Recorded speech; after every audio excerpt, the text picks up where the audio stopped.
I'm very profound when it comes to criticizing white nationalism, in that when growing up, most of my peers were self-described white nationalists and have reading most of what white nationalists have to offer to the public. White nationalism in itself has become, or is, and always was, a deracinated subculture. What I mean to say that there's something ironic when you put the word white and nationalism together. Surely there's German nationalism and French nationalism and Irish nationalism, even Palestinian nationalism. But when the word white goes in front of nationalism, something gets askewed. And that when we think white, we think of a bunch of admixture European people all striving to have the same identity structure. And in a way, we think we could just replace white with suburban mom and dad, soccer mom nationalism. And so what I'm really trying to say is that most of white nationalism does not have an identity, and that the people who flock to white nationalism come from broken homes or have a broken sense of the identity and often have mental issues of their own. Let me further elaborate. So I had a previous lecture back in January of 2021, and that is what is white supremacy. If you could pause this lecture now and go to this lecture, I can hopefully describe the semantics that are used in far-right circles between what they mean as white and what is the context of it.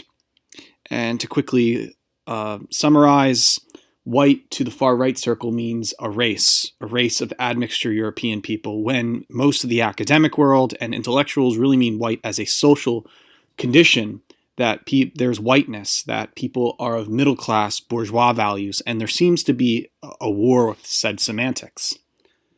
In addition, you can also find this on a BitChute channel as well as some alt YouTube accounts.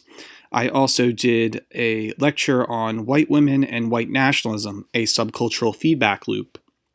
I did that in February, and it was about my confrontation with a white woman who said she's an open white nationalist, and really she didn't know what that was. And she basically, as most of these women are biologically dependent and not independent, biologically dependent, they don't know how to speak for themselves and often kind of stereotypicalize what it means to be a white nationalist, and why, in your uttermost gut feeling, that yes, most of white nationalism is a bucket full of PTSD-inducing mentally ill people. So you can also pause this lecture and go find that video and understand where I'm coming from. You can probably kind of get that identity. Also, as a joke in retaliation, I did a funny lecture called Why I Hate Whiteness, Why I'm Not a White Person, and Why the Middle Class Will Perish. And I did this more as an agitating piece. I mean, certainly white nationalists love to agitate, and when you give them the whole white nationalist agitation back and play with their semantics, they call you everything from Jew to crazy, insane person. But really the joke's on them if they give me 42 dislikes, and I wanted to see how white nationalists would react to this. And I've gotten a lot from how they got mad at this, and how when you challenge their semantics and their subcultural beliefs, they don't know what to say.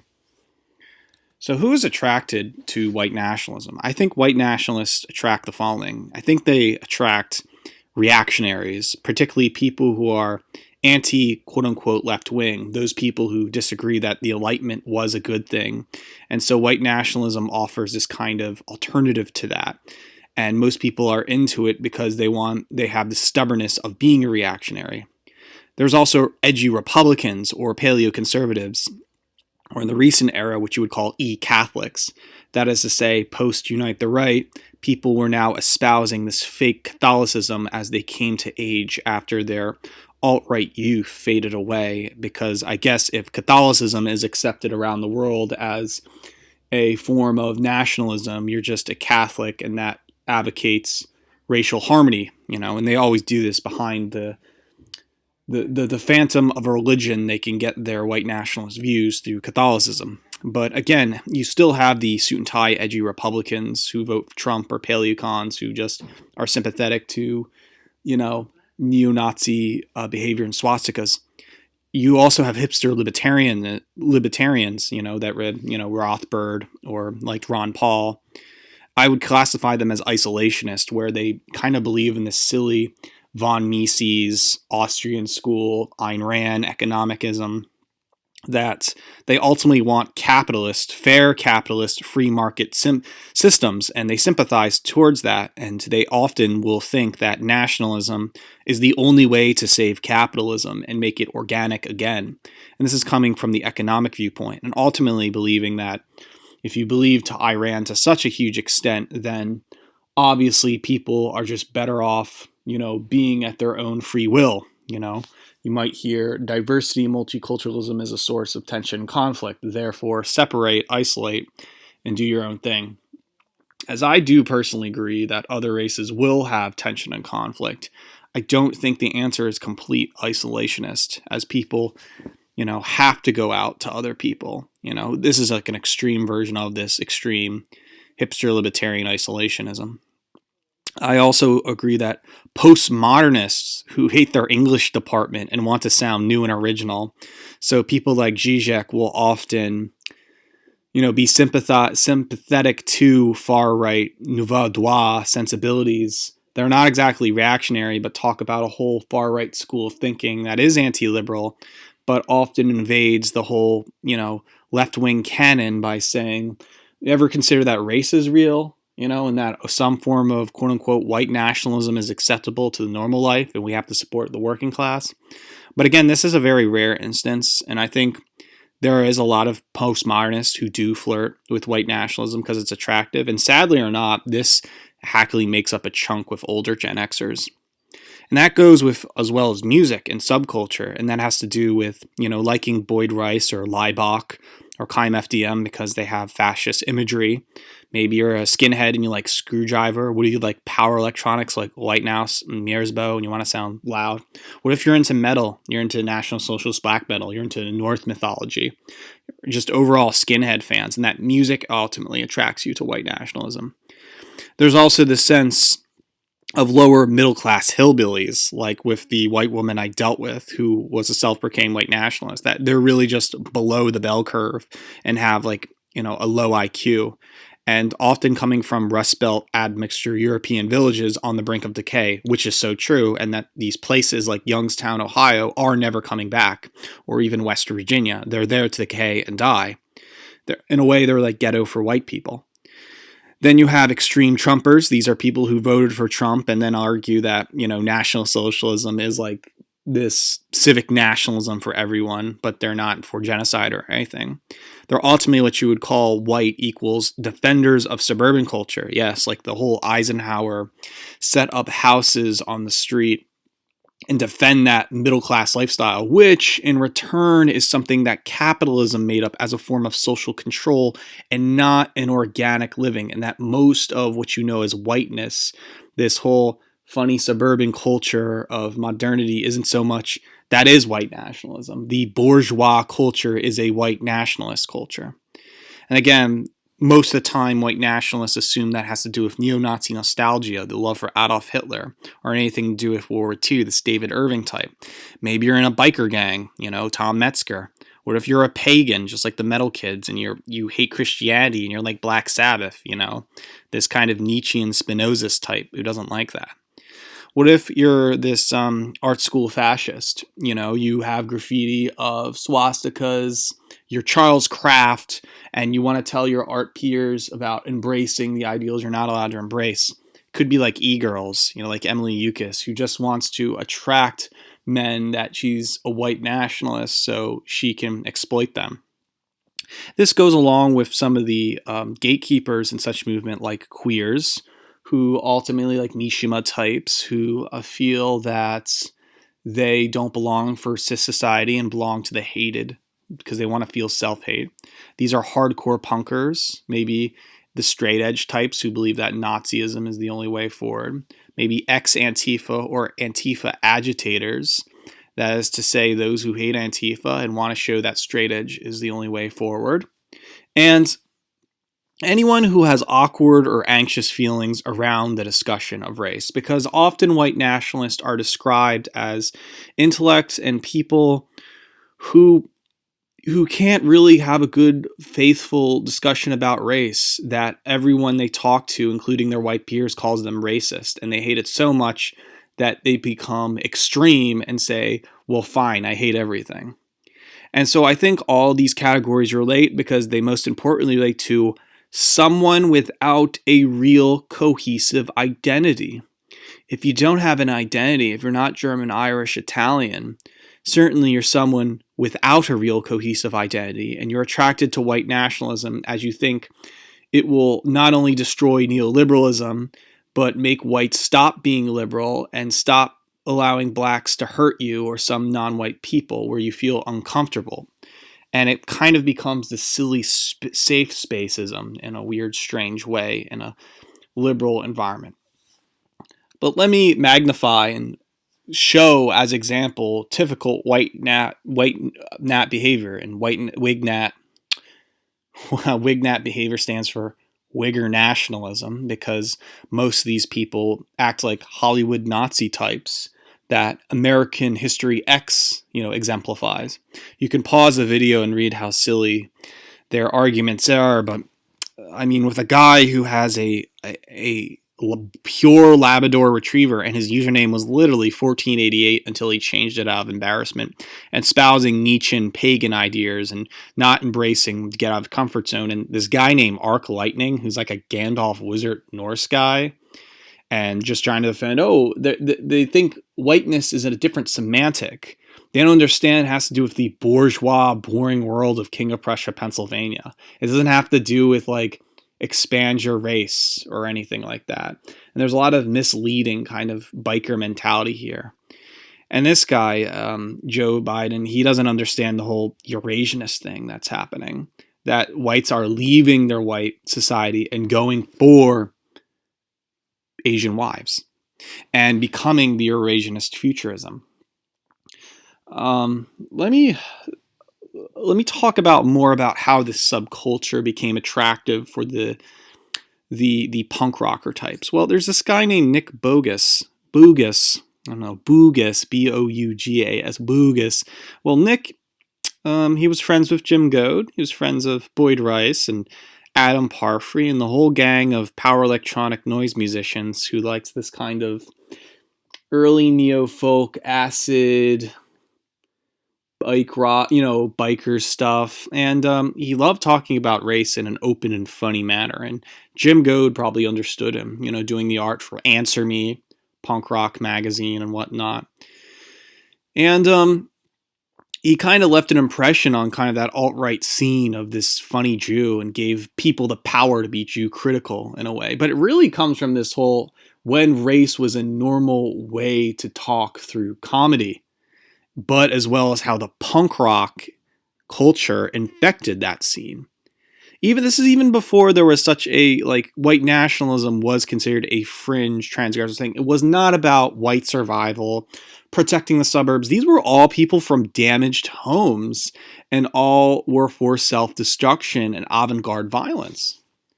I want to make this clear by using the artist Mark Lombardi and his webs about who is connected to who.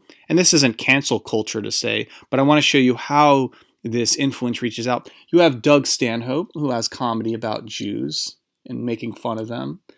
And you have Lydia Lunch, who knows Goad and loves Answer Me, and she talks about everything and very transgressive. You also have Chuck Palahniuk, where he's also influenced from Jim Goad, and Margaret Cho did a podcast with Jim Goad. They all met in person, know one another, and all are in positions of power within the neoliberal establishment, talking about race realism and race play, Mad TV style.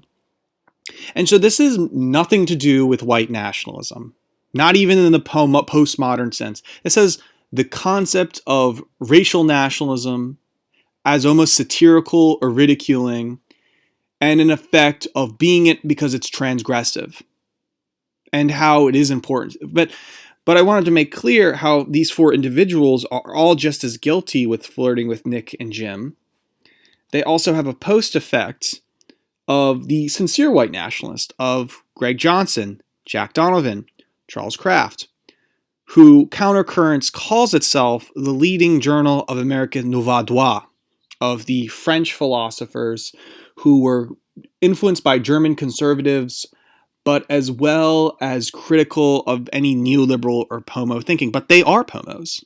They are postmodernists. And Greg and Jack and probably Charles are gay.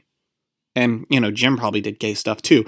But the point in being is that a lot of this, you start to question the integrity of white nationalism as a subculture, and that these people come from broken homes, knowing that they don't belong anywhere in this cis society of normality, that they all are expressing their quote-unquote queer culture in a way, and they're finding out through white nationalism and thinking that white nationalism, this edgy terrorist thing, it gives them kind of this punk rock vibe to them. And so the dupes, as you were saying, the Wignats who comment on my videos ridiculing them, they don't understand these are their leaders, which is really funny.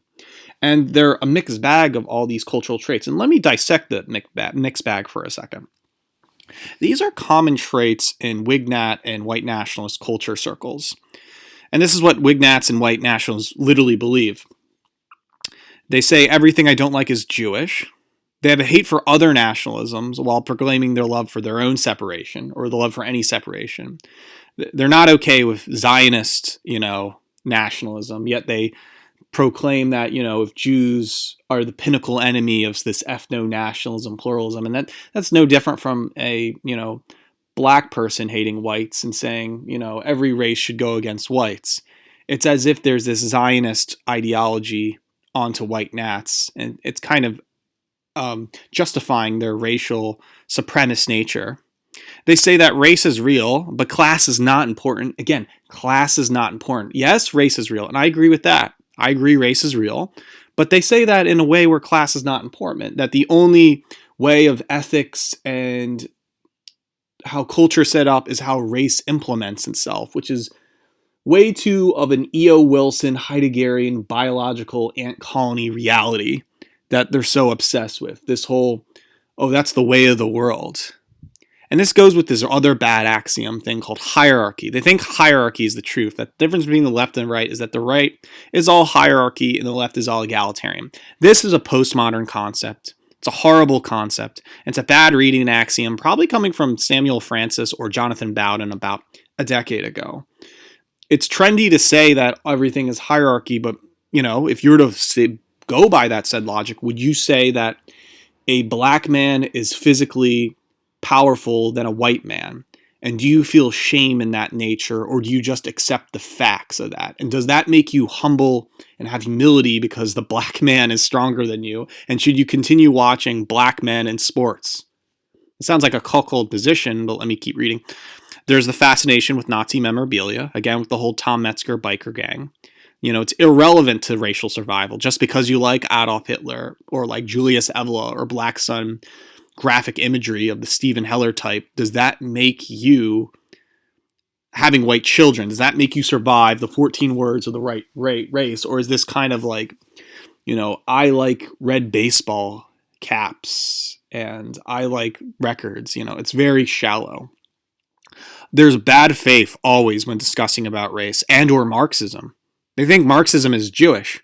Yes, I hear the thing that Marx was, of course, Jewish, but the thing is that it's like saying Spinoza is Jewish and that you should disregard anything Spinoza says because he's Jewish, or Freud. And the thing is, we can understand more of them because of their Jewish background, but they think anything that's Jewish gets tainted. It really goes back to the first one. And they don't open up any Hegelian dialectic or other Western canon philosophy, and they think it's all about race or this Kevin McDonald culture of critique idea of the world. And this comes with their mistake that they're interested in the reactionary canon of supposed anti-liberal thought. And again, it's good to go against liberalism, but the problem is they think the ultimate solution is racial nationalism. And it's really not thought out. So their identity is, again, quote unquote, white. They have to like everything that is European in consumer culture and subculture. But it's not a part of a Russian identity or Irish one. Again, what does white mean? Is that just admixture Europeanism. I mean, how do you define that from being Russian?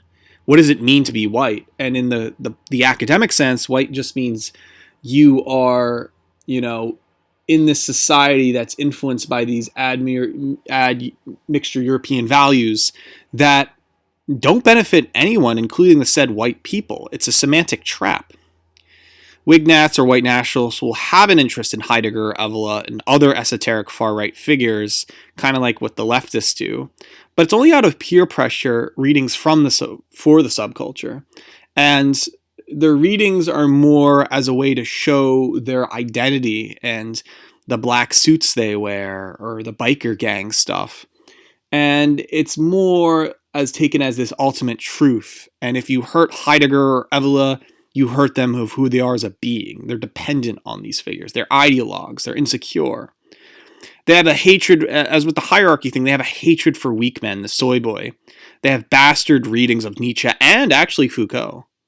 They actually put Foucault in their writing, and they don't even know they're citing Foucault. They think it's all just this Spinoza, Nietzschean, Ubermensch, Promethean thing of the metal pagan biker type, and not realizing that Nietzsche is like an anti-logos figure and kind of they stop in history at one moment in time, in a way, and they become victims to the neoliberal system.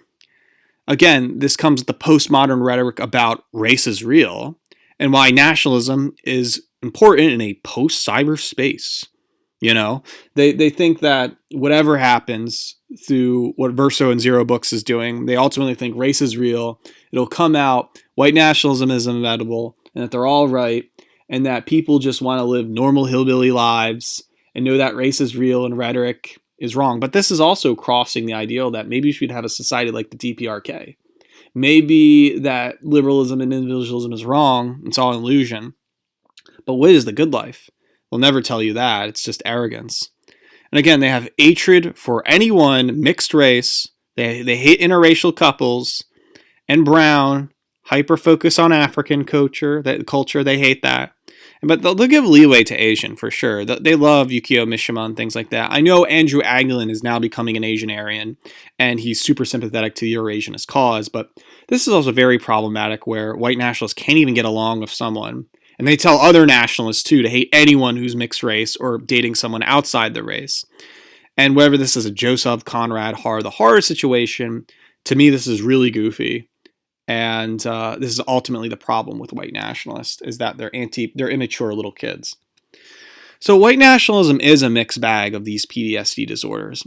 Because I think they're not fully explaining explaining what white is.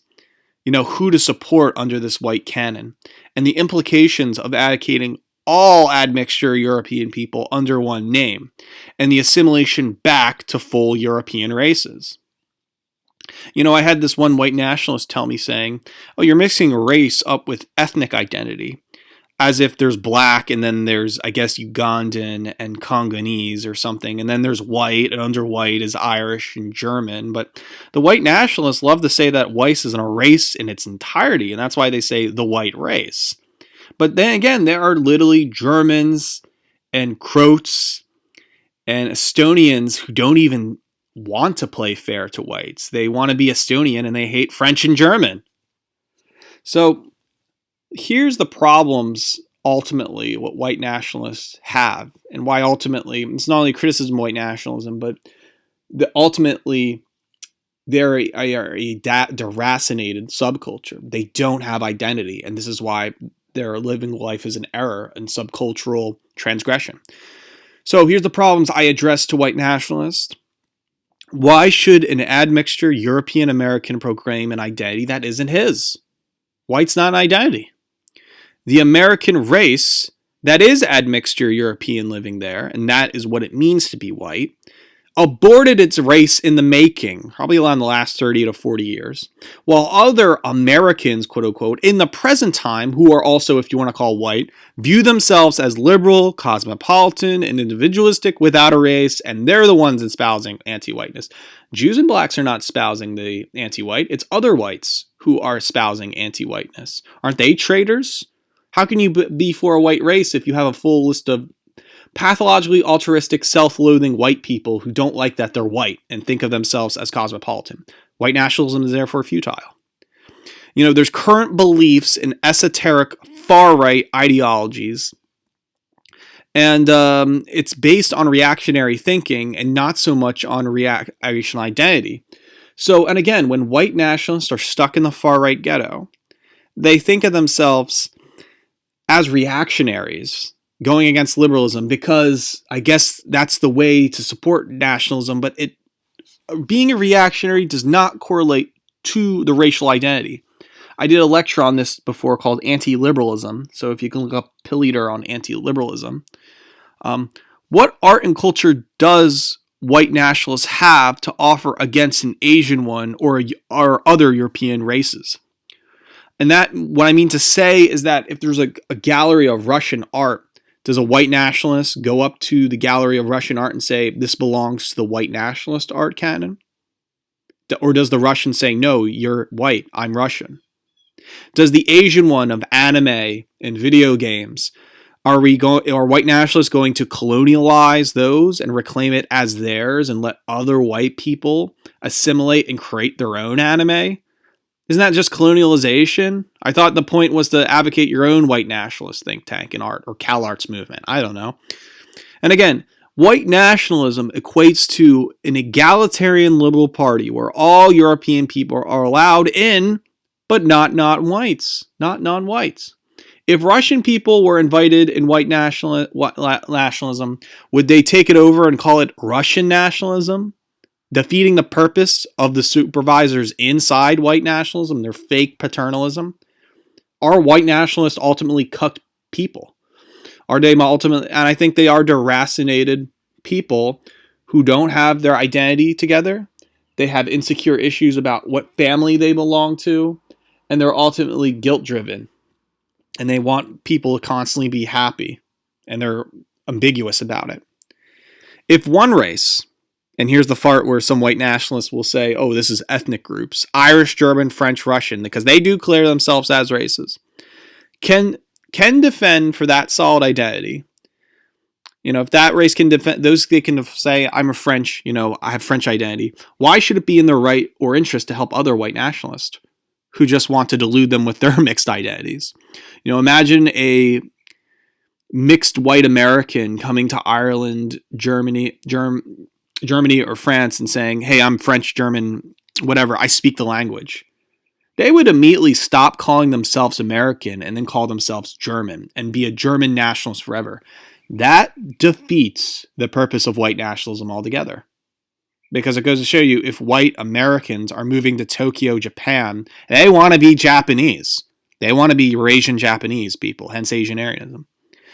White nationalism ultimately is an ideological and Christian-like belief, as much as they like to argue and say that they're pagan, because it's about having a cognitive ethical code to go about against the world. There is no proof they are helping the world if they don't have kids. There's no way you could prove yourself as a white nationalist, even if you don't have, kids. I mean, how do you prove to be a white nationalist? Do you have to have kids and reproduce the white race, the 14 words? What is white again? Is it just being mixed? And so having kids, what if your kid's half black? Is that 14 words? So if we have to take the sides of an inevitable white nationalist, why would we side with them? When others side with different groups. You have a Jewish group, you have a Eurasian group, a Russian group, a mixed group of Jewish Americans. The ad poll does this. Ad poll breaks you down and you side with your own subcultural Dick Hebdian, Rene Girardian liking. They can't join if white nationalists, if they have no identity. No identity. And this is what white nationalists hate. They hate anyone who has no identity. But in fact, white nationalists are the deracinated group. Okay, again, what is white? Whiteness is a social construct and advocates for a 1950s suburban American middle class. And this is ultimately aligned with capitalism ruling us than any authentic organic racial nature. White is a social construct standard, or control standard, not a race. This glorification of 1950s America is literally like this PragerU republicanism, and it's not what white people ultimately make. It's some boring house hell that's making everyone bourgeois and lazy and a part of our decadent problems. That's not because of Jews. It's because of whiteness and because of other European shooting themselves in the foot with capitalism and their whole materialistic worldview. It's more than one solution. So ideology is often a subculture for the insecure. And I believe that's often young people who go into their early lives and they're trying to think, and so they grab onto ideology as a kind of Swiss Army knife to save everything. I mean, it's okay to have ideology, but often it is a subculture for the insecure, and that's young people or older insecure people who can't think for themselves. And I'm not being a liberal. I'm saying is that intellectuals, are adults and have a paternal system and know right from wrong. So, deracination. This is ultimately why white nationalists are deracinated. If being white is not a cohesive identity, who are the people in white nationalist circles? Who are they? As said before, they are outsiders, queers, quote unquote, without any real concrete identity. It's not like they're just gay or anything. They're just weird. They're non-cis. They're often admixture people with bastard upbringings in a chaotic household. To cite Donnie de Winnicott as someone who has a bastard, have a chaotic household, they often become those intellects in trying to understand the worlds that they were thrown into. And I wouldn't be surprised there's a lot of, people who are adopted who don't have mom and dads into white nationalism. It's also a homosexual or sexually not straight. The homosexual, the sexually not straight needs to find a concrete identity to belong to. And to me, that is something that makes them feel normal, and they don't want to feel strange. They want to belong. Hierarchy is often an excuse for striving for a permanent rule over the smart over the weak, and that's believing in meritocracy. This is why they believe in this bad axiom. It's to justify how their meritocracy is kind of fake in society, so they have to have this belief to feel like they deserve to be professors and teachers. They deserve this elite homo-nationalist Freemasonry in order to feel this control over people. So the love for a subculture is an insecurity, and the expression of being transgressive, that is to collect Nazi memorabilia and into weird, Nick A. Wattman stuff, is in order to be heard out against those who go against, the white nationalists. They need transgression in order to feel that their art is avant-garde and misunderstood and breaking boundaries. People who call themselves white nationalists are not innocent veterinarians or average people walking the streets, as gay politician Harvey Milk would like to say about gay people. But people, white nationalists are people without a real identity, looking for one, all while becoming reactionary against the neoliberal order and fetishizing the criminal punk rock insanity. It is indeed a mixed bag. So what are the answers? How do we solve this conundrum of white nationalism and their deracinated subculture without identity? How do you approach white nationalists who are ultimately deracinated people? So white nationalists must confront Marxist or anti-capitalist thought. Now, Keith Woods or Dave the Distributist or any friggin' e-Catholicism is not the answer. That's just an excuse of what happened after Unite the Right and them understanding why white nationalism doesn't work. That's it. That's why that happened. But that doesn't mean Keith Woods or Dave is going to be accepted by Verso or Zero Books. They're still stubborn pricks who don't want to have a conversation. They just want to create their own consumer subcultures. White nationalists must realize Nazi love is a sign of insecurity, a subcultural fad of hobby collecting and interest, not a revolutionary movement. By understanding other movements like Leninism and Trotskyism, are there parallels to silly pomo thinking and the similarity of things like capitalist realism and other odd illogical conclusions? It's not the Jews. This has been happening in other scenes like Marxism. And once you get out of that subculture and you compare and contrast, it gets out of that little bubble. White nationalists must understand where they come from, not find comfort in the subculture for them. If you are mixed French, Irish, German with an interest in Trump, That does not mean you have to love Hitler or join white nationalism. This is where white nationalists are they're so insisting that they join their party, their queer weirdo party. White nationalists must understand they are not postmodernist, nor should they ever target him.